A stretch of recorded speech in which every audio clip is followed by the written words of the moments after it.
Okay, let us start, my dear friends.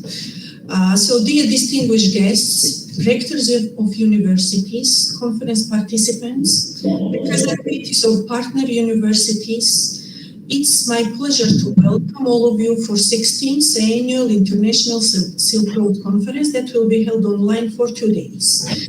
We feel extremely proud to host 110 participants, top professionals from more than 20 countries who will share their experience to the audience in the field of politics, journalism, economics, history, art, literature, culture, public administration, law, business, and technology.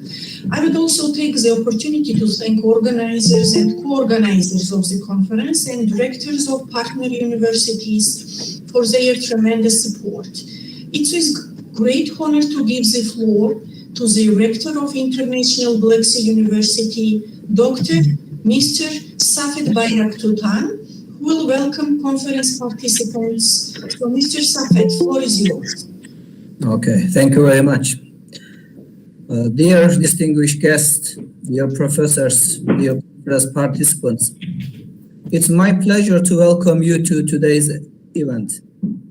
This is 16th International Silk Road Conference, which is organized by International Black Sea University. International Black Sea University has a tradition of organizing conferences here in Tbilisi on its campus, which is done previously 14th time. But unfortunately, last 2 years, we are going through a challenging process named COVID-19. That's why the format of the conference switched to the virtual.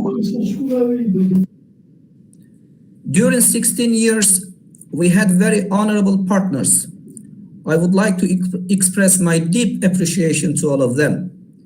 Besides this, I would like to express my special thanks to our new partners, Akaki State University, Georgian National University, and Kutaisi University.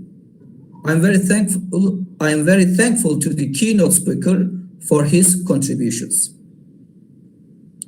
Dear participants, as it is known by all of us, organizing an international scientific conference is a very serious responsibility. 16th International Silk Road Conference Organizing Committee and Scientific Board have taken this responsibility, and at the moment we are all witness that they did their responsibility in high quality. I am eternally grateful to my dear colleagues, rectors, vice rectors of the partner universities, deans of the faculties, professors, associate professor doctors, MA and PhD degree holders or candidates. The Silk Road Conference may sound to some people that it is a conference where people speak about how historically all this journey started in the 2nd century BC to 18th century AD. But indeed, today we are discussing the Silk Road in many different aspects, such as business management, marketing, finance, social sciences, information systems, computing and processing, communication, networking, security, history, tourism, culture, art, and so on. Today, caravans swept their places to online platforms, especially after the pandemic. Digital Silk Road expanded, and its destination isn't in the West, but it covers all over the world. I do believe that as Georgia locates in the middle of Asia and Europe on the traditional Silk Road, with its young generation and smart generation and academic freedom, in the near future, the country will take a much more important role in the global area. It is obviously seen in the government's investments in scientific discussions or new startups. By the end of my speech, I would like to mention that although pandemic, the technology provides us to meet each other in virtual venues, but still my hope is to meet you face-to-face conferences for the next year. I would like to express my appreciation to our partners, our team members, to you all dear partners and followers. Thank you very much. Stay healthy.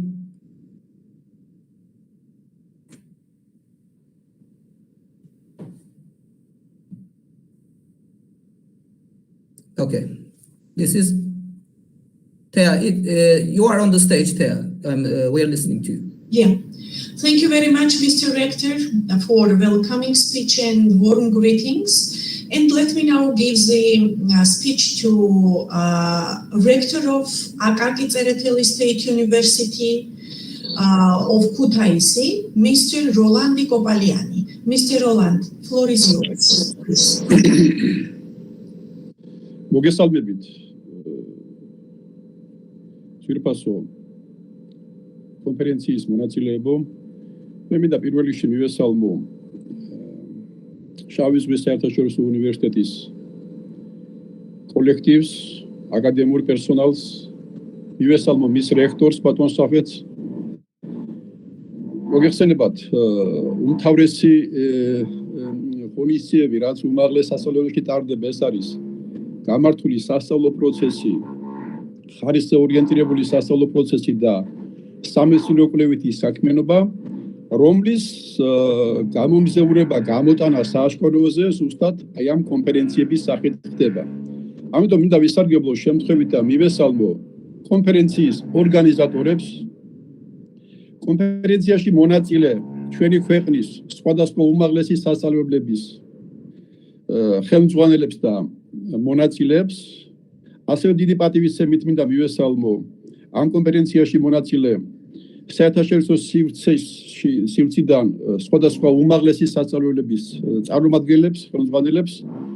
მინდა აღვნიშნო, რომ კონფერენციის თემატიკა არის ძალიან მრავალწახნაგოვანი, მრავალ მიმართულებას მოიცავს. ეს არის, როგორც აღინიშნა, სოციალური მიმართულება, ეს არის ეკონომიკა, ეს არის ტექნიკალური მიმართულება, ეს არის ტექნოლოგია, სამართალი, სამედიცინო და ასე შემდეგ. ამიტომ ალბათ ძალიან საინტერესო იქნება ეს ორდღიანი საერთაშორისო კონფერენცია, რადგანაც თანამედროვე ეტაპზე ბოლო პერიოდში მიღწეული წარმატებების და კვლევის შედეგებზე იქნება საუბარი.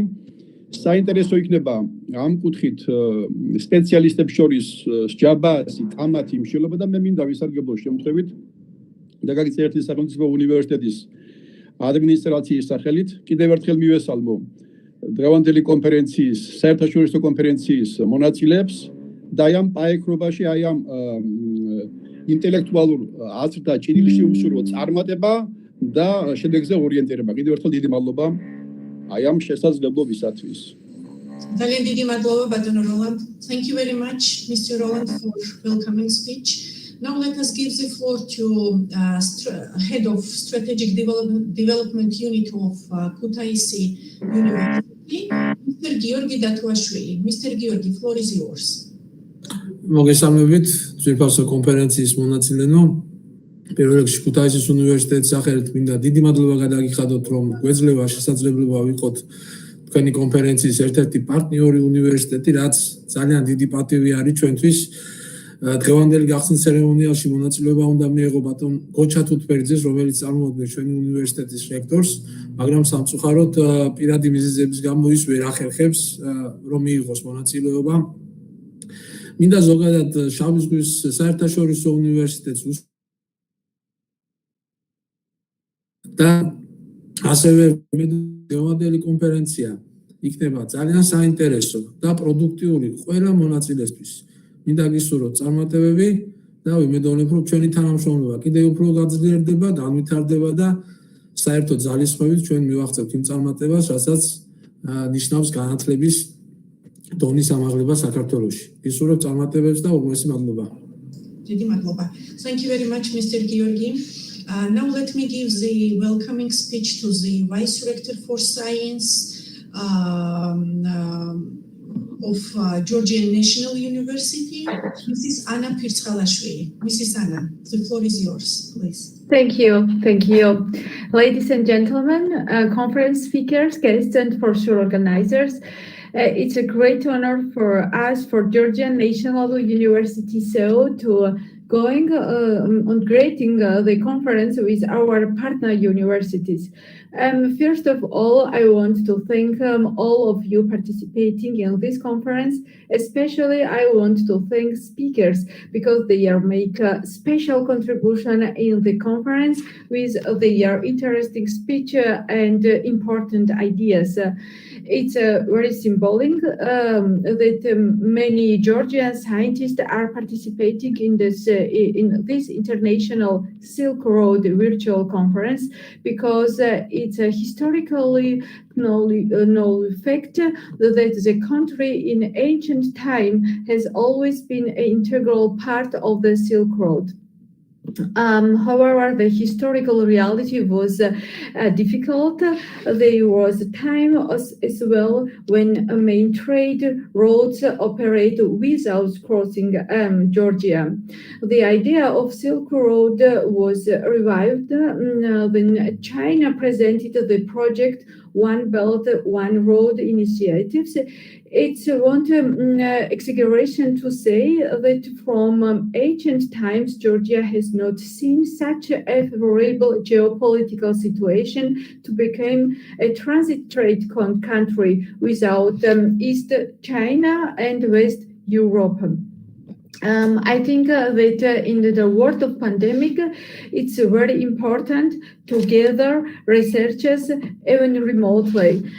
Today, you will be sharing to each other your every discovery, new ideas. Your speech will be especially interesting because your university can fight the crisis of the world only by innovations and discoveries. I would like to thank the International Black Sea University for the best organizational work. And on behalf of the Georgian National University, so I wish all the participants and organizers a successful and exciting day. Thank you. Thank you very much, Ms. Anna. Thank you very much, really, to all partner universities for co-organizing this conference. And now let me give the speech to keynote speaker, Professor Dr. Frank Green, but let me just give short overview of his biography. Generally, we have very close relationship with the University of Zwickau. This is just West Saxon University of Applied Sciences in Zwickau in Germany.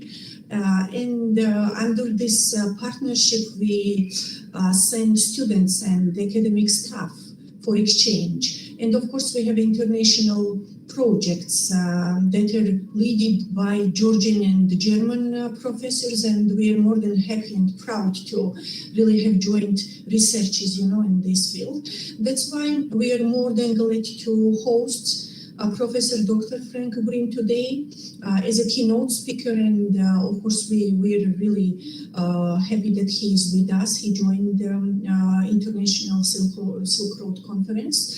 Mr. Frank's interest is virtual spacecraft design, and he's working on this project lately. So let us give the floor to Frank, and we wish really successful and productive sessions to all participants of the conference. Mr. Frank, the floor is yours. All right. Thank you very much for the kind introduction, Vice Rector. I would like to share my screen so you can see my slides now. Let's see if this works.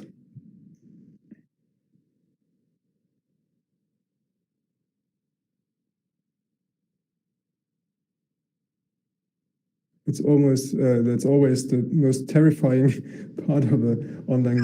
There is 3 points, Mr. Frank, 3 points, and next to 3 points there is screen. Yeah. I think you should now see my screen. Is that correct? Yes. Yeah. Okay. Cool. Just one brief test. Can you see the highlighter? Yeah. Looks like you can see me drawing on the slides, right? Because I might do some drawing. All right. Great. So now that everything seems to work, I would like to thank you very much for having me, for inviting me. My name is Frank Grimm, as already mentioned, and I will talk about software development for people who are not directly involved with software development. I will explain what I mean by that in a second. When I looked at the conference proceedings, I was really amazed by the amount of different scientific areas that you are going to present, and there will be presentations from the economics domain and business and even philosophy and journalism and so on. So me as a software person, as a computing person, I'm clearly an outsider here, and I was thinking like, okay, so what are you going to do for the Silk Road Conference? What topic are you going to talk about? Because clearly, most of the participants are not insiders in software development. And well, I came up with the idea of talking a bit about some topics that are relevant to people who are not closely involved with software development, but still have to somehow deal with software and software being produced. And maybe you find yourself in a position to take part in such an endeavor, and maybe there will be one or two interesting aspects that I'm going to talk about today. Nevertheless, I tried to focus my talk on topics that are of interest for people from the social sciences and communication sciences. So to talk about something interesting for non-software developers, as the title suggests. So I will not, and don't be scared, I will not teach you programming in the next 45 minutes. And by the way, I'm happy to take questions anytime. So feel free to ask during the talk. I guess I won't need all the time, all the 45 minutes. So we might have some time to discuss questions in the end. So I can clean up the mess that I will probably make during my talk. So let's see. There is this saying from US investor Mark Anderson from like 20 years ago, and this quote almost become cliche now, when he said that software is eating the world. So he indicated 20 years ago that software and software development is becoming really important, and I think one cannot dispute this finding anymore. As we can see right now, I mean, we wouldn't be able to do this virtual conference without software. And then in 2011, 10 years ago, Forbes magazine said, well, every company really now is a software company. And that's a bold statement to make, but I will try to get across the point that Forbes magazine is really, really right and really spot on here. But then if you have been part of developing software or even using software, you will probably agree that there are some challenges with software. More often than not, software projects deliver too little and they delivered it too late. So they're missing features all the time. Software is delivered after it was commissioned, with a large delay. Updates might not be provided, or they are provided too late. So fixes to errors, to problems in the software, or even updates because the environment changed. And sometimes you might even think that you might even find that software doesn't have the functionality that you are looking for and that it's really unusable. I think most of us have dealt with this kind of situation. So there's clearly a problem here. And the kind of famous German politician Otto von Bismarck said 100 years ago that laws are like sausages. If you like them, you shouldn't be around them when they are made. And it's the same with software. When software is being developed, most of us get the feeling, this is geeky stuff, and we software developers, and I'm a software developer myself. We software developers, we are not the most social human beings, and ordinary people might try to stay away from software developers, but nonetheless, we all somehow are affected by software, and every one of us has heard of the Agile Movement, Agile with a capital letter A, which was published in the form of the Agile Manifesto 20 years ago already, which argued that software should be developed in small iterations, in small increments, so that a certain amount of functionality is delivered regularly, and users don't have to wait for 5 years or so until the whole software will be delivered and will not really function at all, because software developers had problems understanding what a user really needed. And the Agile Manifesto also argued for developing strategies to respond flexibly to changes, because as we know, change is the only constant, and software will inevitably change. And in order not to delay updates, there has to be a way for software developers to have a well-structured software implementation that allows them to respond to changes quickly. And all this leads to the Agile Manifesto saying, well, we should really bring together the customers, the end users, and the software organization, the software developers. They should collaboratively work to create good software.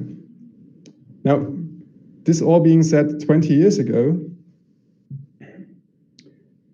the Agile Manifesto said, get together end users, technical people, computing people, collaborate in order to build great software 20 years ago. And the Agile Manifesto was in the making for even longer. So at least for 25 years, I would argue that we know this for at least 30 years.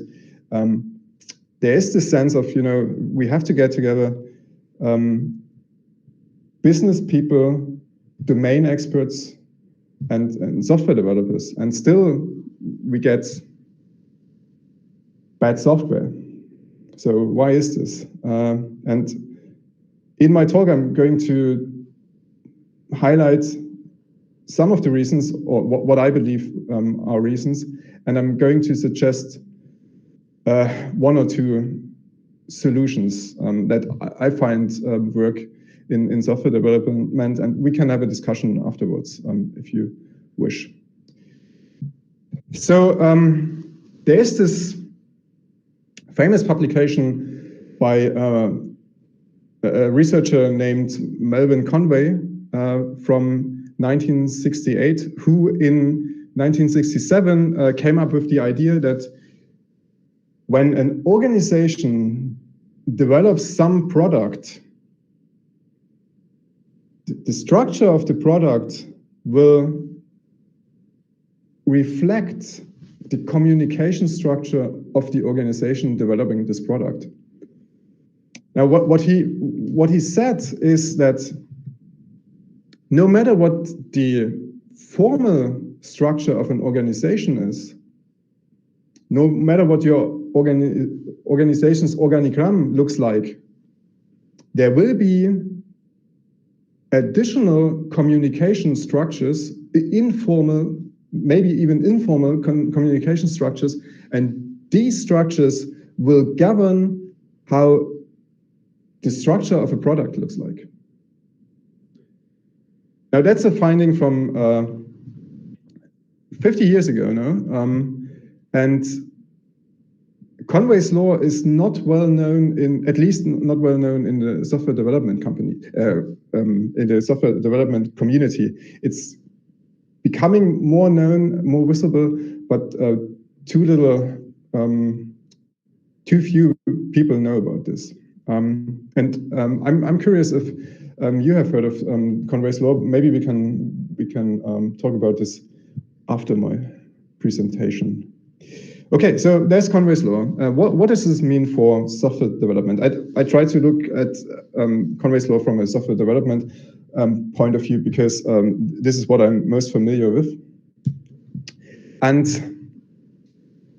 if you apply Conway's law to developing a certain software, the best result that you will get or can get, the result that you are looking for, is say for a product that solves the problem of an organization that has two departments, or solves two departments problem. So there's one department and it has to collaborate with another department in order to achieve a certain business goal. And when developing software that helps to achieve this business goal, according to Conway's law, the best result that you will get is either a software consisting of two components or modules. A module would be some software service that helps end users to get closer to their business goal. So you might end up with two modules, or if the use case, the goal that the organization tries to solve, the business goal, is very tightly coupled, then you might even end up with just one software module. So this is what we actually want. This structure is what we want to see in the software being developed. Now, of course, there is a second organization. There's not just the organization that commissions the software, but there's also the software development organization. And this is where things start to get wrong. Software development organizations, if they know about Conway's law at all, they think that their communication structure governs the outcome of the software. So they believe that how they structure their teams will have a result on the software being produced, on the structure of the software. Now that's right, but there's of course also the users organization, and I argue that the software organization has to adopt the users organization in order to build good software. So even though we might be able to achieve the best outcome, a software module, a software being clearly separated into well-defined modules, what we usually end up with is software consisting of many modules that have interdependencies and that, as you can imagine, become quite complex, and that's why they are hard to change, difficult to adapt to changing requirements and so on. So this is why we have this software crisis. And this is partially because we as software developers like to tinker. We like to play with the latest and greatest technology. And sadly, we don't tend to focus on the end user's problem, on the problems that our software is supposed to solve. And that's, of course, some severe issue. And I'm going to suggest some solutions to that during my talk. So you might wonder, okay, given that software developers like to tinker, like to play with the latest and greatest technology, but are not that interested in the end users' problems, why can't they still focus on good software design? Well, the problem is Conway's law again. Conway's law it's a law. It's like gravity. You can't ignore it. You cannot even fight it. It's there. And as in any organization, communication structures will arise that might be informal. So software developers might, talk to other teams, might communicate with other teams, and information might flow between different teams. And as Conway's law suggests, those communication structures will end up in the product being produced, in the software being produced. So that is why we end up with such horrible software designs, software structures. And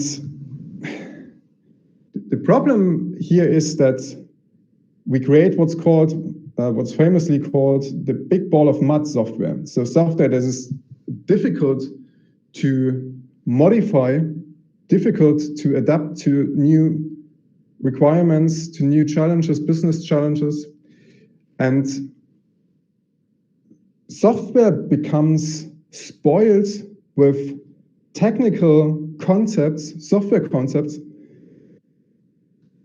overshadowing business concepts that should be in the software and that should govern the structure of software. So we actually, as I said, want the software to reflect the organization's communication structure, but we end up with a horrible mess. And that is why technical communication gets in our way. Now, the technical communication has to be there. It has to be in our software, but not on the level that we are looking at right now. This level has to focus on business needs. It has to clearly reflect the business organization's communication structure. It has to reflect the information that is flowing between different departments of an organization. It has to reflect the terminology of these two departments and not technical terminology.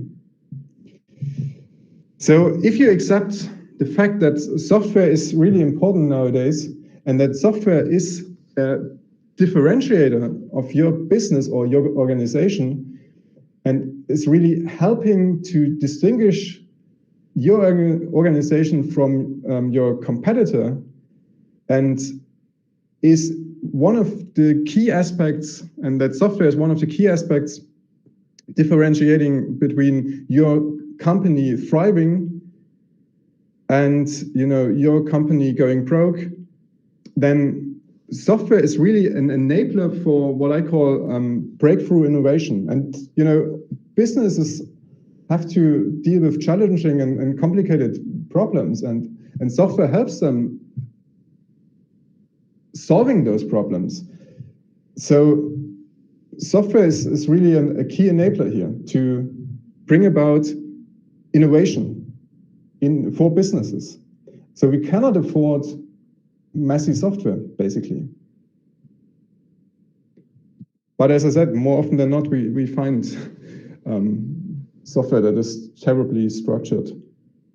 So here are a couple of things that I'm going to suggest that might help people who are not software developers but are somehow involved with software development to come up with better structures. one of the things that I'm going to suggest is called the concept of the ubiquitous language. Ubiquitous language means that software people use terminology from the organization that commissioned the software, that is probably going to be the end user, that the end users probably belong to. So the business domain terminology should show up in the software. It has to show up in what we call source code. So in this, what you think of software probably. In documentation, of course, business terminology has to show up in the user's interface. But most importantly, terminology from the organization that wants to use the software has to be used when end users talk to developers and when developers talk to other developers. So that there is no need for translating between tech talk, terminology that is understood by geeks developing software and terminology that is used by the end user. Translating between two contexts will always lead to semantics getting lost in translation. And that's why we cannot have software developers using strange terminology for things that have clear defined meaning in the problem domain, in the business domain. So I use this kind of funny comic here that is a bit geeky, but nevertheless, more often than not, you find software where the concept of a TV is not called a TV, or the concept of a door is not called door, but something more technical. And then there has to be this translation between the world of software implementation and the users, the end users world. And we must not do this. So that's one thing that I suggest. Use business terminology everywhere. Another thing that is really, really important is excited about programming languages and all of that. But you know what? Programming languages are not important for solving the end user's problem, for building software that is a game changer. So software people have to really have an attitude of wanting to understand the problem domain, the business's world, in order to come up with good solutions for the business's problems. So knowledge acquisition is really, really important. And you might wonder, okay, so how can we achieve this? And there's one technique that I'm going to present today. There are many, but I find this particular technique to be quite good when trying to get together people from the problem domain, domain experts from the business or from an organization trying to develop some software, and people from the software development world. And the technique that I'm talking about is called event storming. And the idea of event storming is that you get together business people and software developers, and you talk about the things that happen in a business process that matter to the business. You don't talk about software stuff. You talk about business facts. Like, for example, in the domain of credit applications, there might be an event, that's why it's called event storming. There might be an event that a customer submitted a credit application. That's something meaningful for the business. Then, after the customer submitted this application, then some software is going to work. So those reddish boxes here represent software. And the software is going to make a decision, hopefully with the help of real humans. It's going to make a decision whether the software, whether the credit is going to be accepted or denied. And as you can see, there's only business terminology here. There's no technical terminology, and that's really important because it helps to focus on the problem that software is going to solve. And here's a picture of an event storming session where people from the business world explain key events in a certain process that helps them get closer to solving a business problem, where business people explain this process to software developers. And software developers can then use the results, the artifacts of an event storming to structure their software. And this will force them to think in terms of the business. So just briefly, just to explain why this might actually help, just briefly some software related terminology here, or software related concepts here. So with event storming, there's this concept of a domain event. A domain event represents something in the business world, some fact that happened and is really important for the user of the software that we are going to develop. Of course, there has to be software, and in event storming, the software part is called aggregate. It's not important, but what's important is that the naming of the aggregates, the terminology used, has to be a business concept. So this helps to reflect business terminology in the software.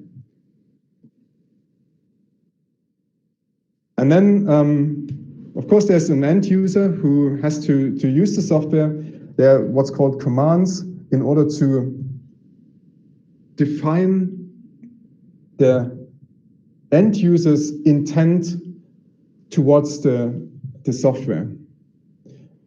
So using commands, an end user can command software to do something, and after the software did something, there will be a new domain event or several new domain events stating that something happened, and then other parts of the software might act on those events. And notice that events are tightly coupled to Conway's law because they visualize communication going on between different parts of the software, and because they come from the business, they define facts that happened in the business. So we have made the communication structure of an organization visible using those domain events. So the information that flows between departments in an organization can be clearly reflected in a software design as well. Okay, and then just one more concept, and then I will stop talking about software design. There's this concept of, in event storming, there's this concept of bounded context. A bounded context represents some small domain, some small business domain, some area of expertise that is well separated from other areas of expertise. And this helps to focus on semantics and terminology. So you can clearly define one department's understanding of certain concepts in software inside one bounded context, and can differentiate one department from another using different bounded contexts, and make the flow of information between those departments visible using events. And that really helps to come up with clearly defined business concepts that are clearly represented in software. And that's important because if you let software developers have it their way, they will end up with software that is not clearly separated.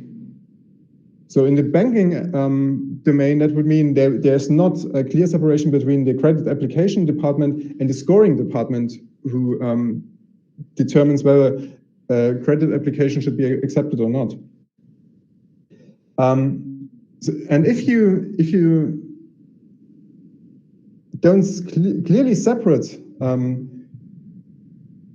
between the concepts of different departments, you will end up with a big ball of mud software that is unmaintainable, and we don't want that.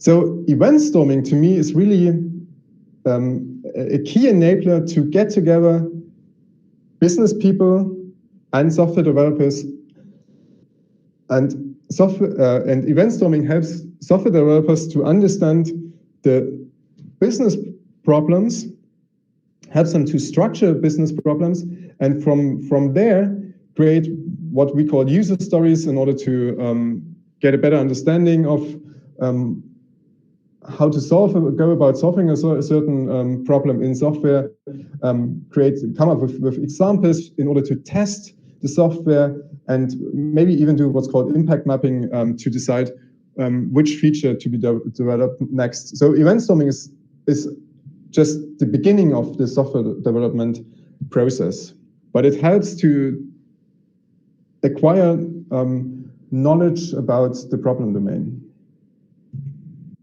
Okay, so that's it for the software development part. I briefly want to come back to Conway's Law here. There's a kind of famous book from Jim Coplin and Neil Harrison called Organizational Patterns of Agile Software Development. It was developed more than 15 years ago.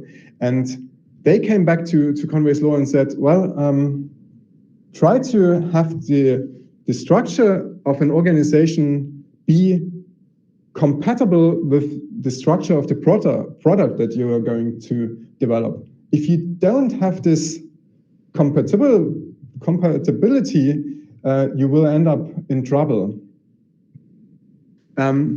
Just as a quick side note, I think Coplin and Harrison got Conway's Law not quite right, because they focus on the organizational structure and not on the communication structure of an organization, which is, as I mentioned in the beginning, which are two different concepts. But anyway, they say, try to structure your organization according to the products that you are going to build. Now the question is, how on earth are we going to do this?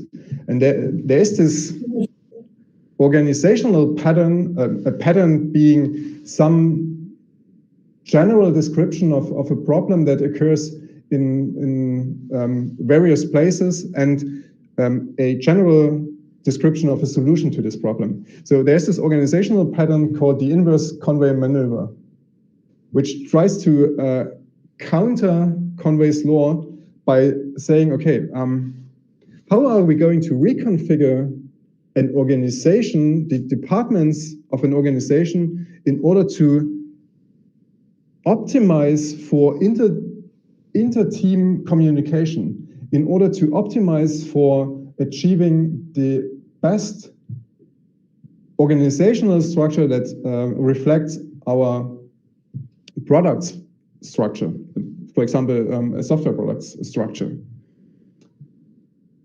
So the question is, how are we going to implement the inverse Conway maneuver? And interestingly enough, before I tell you about how we are going to implement this, Conway already indicated that organizations should be structured according to the most efficient communication that is required in order to design a certain product. So he clearly stated what would become the inverse conway maneuver in 2015, coined by a software company called ThoughtWorks. He clearly stated this in his original paper from 70 years ago. 50 years ago, excuse me. And he also indicated that flexibility is really important, responding to change, and I find this. I just brought this up because I find this interesting. Reward design managers for keeping their organizations lean and flexible. And I think we are still not there, 50 years later. Okay, so how do we effectively structure organizations to improve the communication between departments, between teams, in order to create better products, be it software or other kinds of products? There are many suggestions to this. I find these three that I'm going to talk about briefly the most important. First, try to have autonomous teams that are focused on what's called business capabilities.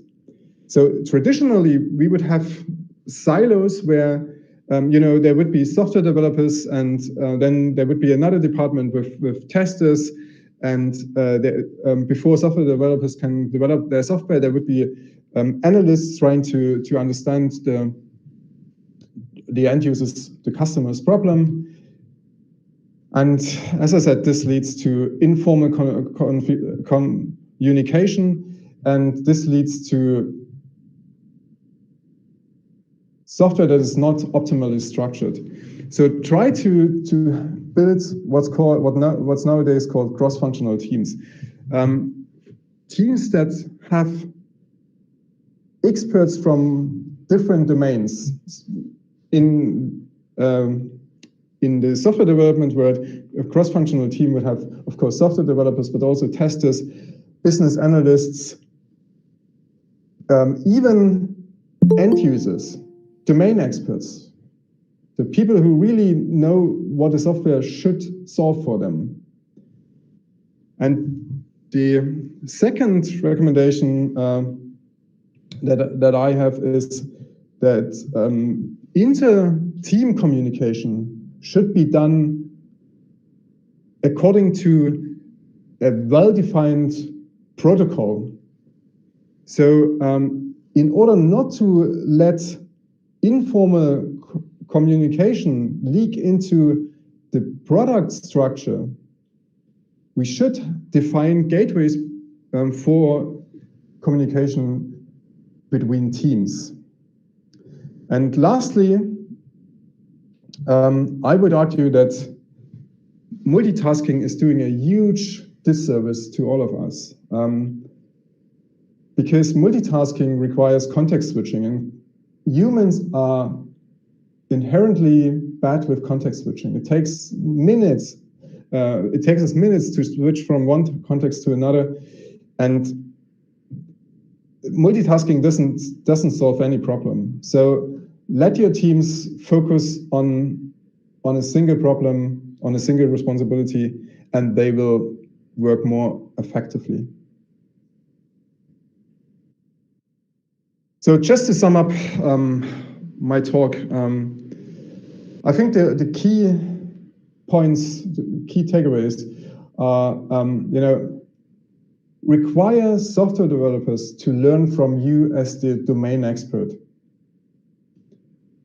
and have them reflect the domain concepts, the domain knowledge, have them reflect this clearly in the software that they are going to build. Now I realize that this part is difficult for non-software developers, but there are ways to review software designs in order to check that software uses business terminology and not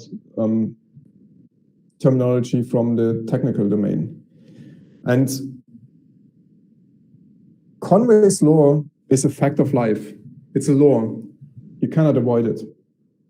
But what you should avoid is siloed skills. So try to build cross-functional teams.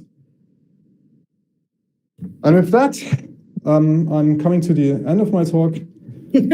Thank you very much. I hope the Georgian writing is reflecting thank you in Georgian. I'm not sure I can trust the internet here, so I hope I didn't offend any of you.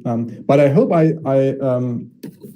triggered some discussion here, some controversy, so we can, have a discussion. Thank you very much. Mr. Frank, thank you for such an interesting speech about what non-software development should know about non-software development. If you have any questions, then I have Katia. May I? Yes, Ms. Leila. Hello, everybody. Welcome all of you to this wonderful conference. Dear sir, thank you very much for an interesting presentation. I teach, among other subjects, business communication in the business department at the International Black Sea University. And as far as we know, just briefly saying, Conway's law is how deeply connected an organization's communication structure is with the final product or the services it produces, right? Okay. And from this perspective, will it be okay if other people, the ones that are not leaders or decision makers, become involved in this process, and how? And can it serve for managers to understand the limitations that other teams and other tools that they use have? Because business communication is all about getting the results, getting the final outcome. And mostly business people are overloaded with a lot of information, with a lot of decision making, with a lot of different things going on at the same time. And somehow team members have to have a clear vision about their responsibilities and what they should do on daily basis, and as well be happy, because happy employee works better. So can you just give me a spotlight from that perspective? Thank you very much. Yeah, all right.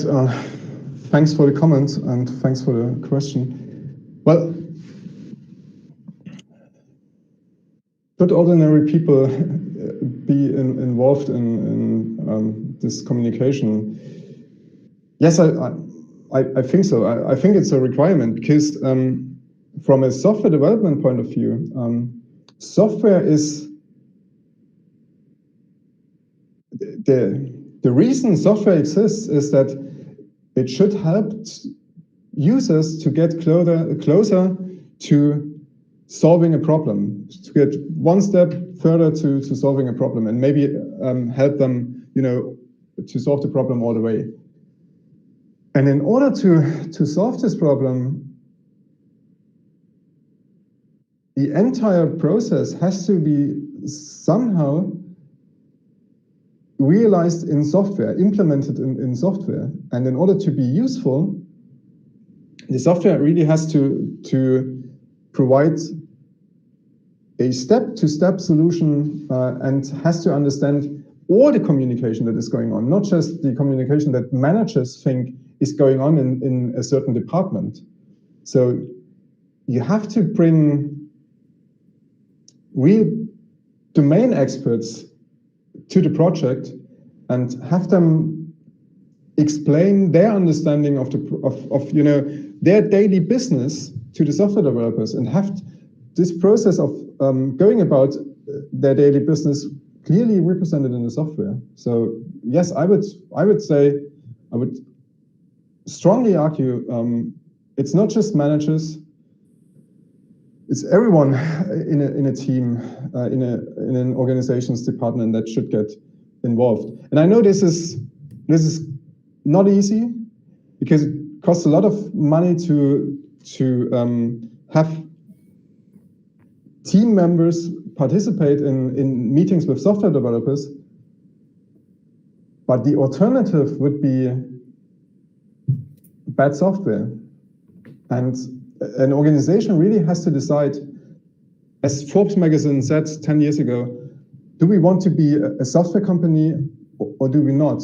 And if we decide not to be a software company, we might be in trouble soon. Thank you, sir. Thank you very much. Thank you. Could I also Yeah, sure. go ahead? Well, thank you, Frank, for this great talk, which was a kind of grim talk, I believe, on the account of the software developers.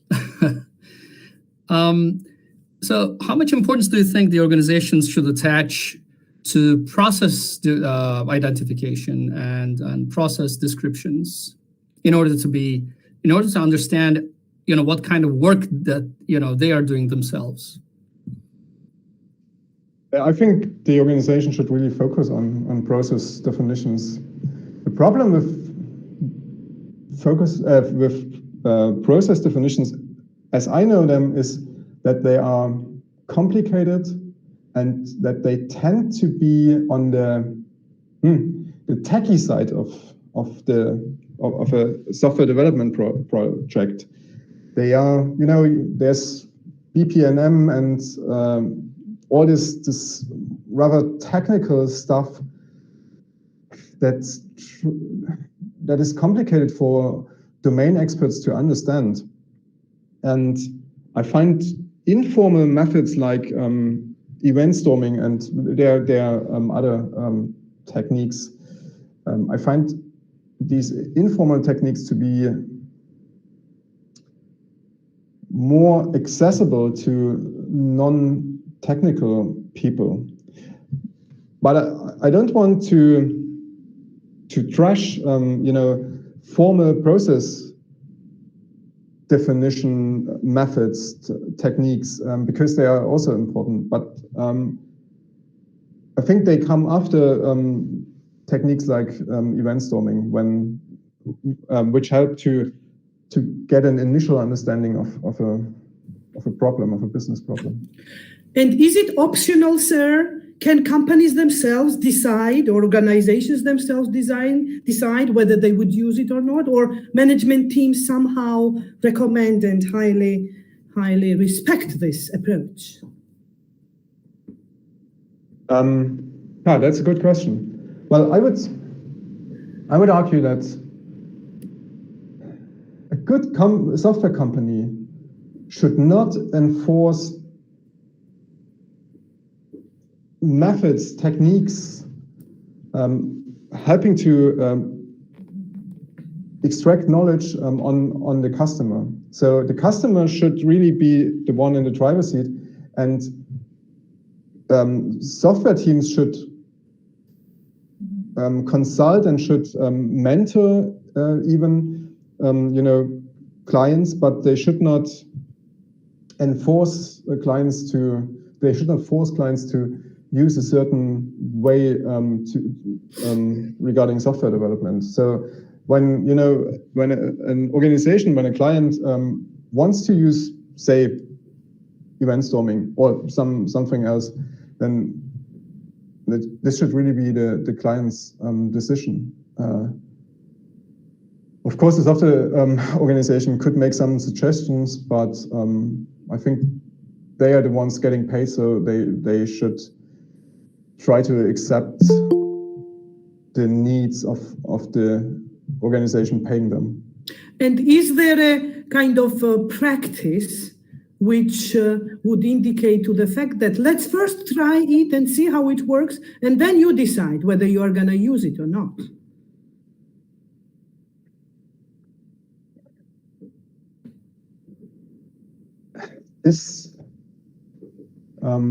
Well, your question is tightly coupled to software quality, and software quality that's a challenging topic because, what's quality?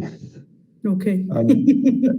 but yes, of course, there are metrics to measure the quality of a software product, and I would argue that a software company that has a track record of being able to deliver new functionality in time and in high quality over an extended period of time, such a software company is probably doing something right. So because it's always a trade-off between the amount of time that a team has to develop something and the quality. And if teams create badly structured software, they will need a lot of time to come up with new functionality that the organization that the client wants to add to the software. So if software companies manage to deliver in time, that's probably a good sign, and that's probably one metric that might be used to judge the quality of software development. Thank you, sir. Thank you. Any questions to Mr. Frank?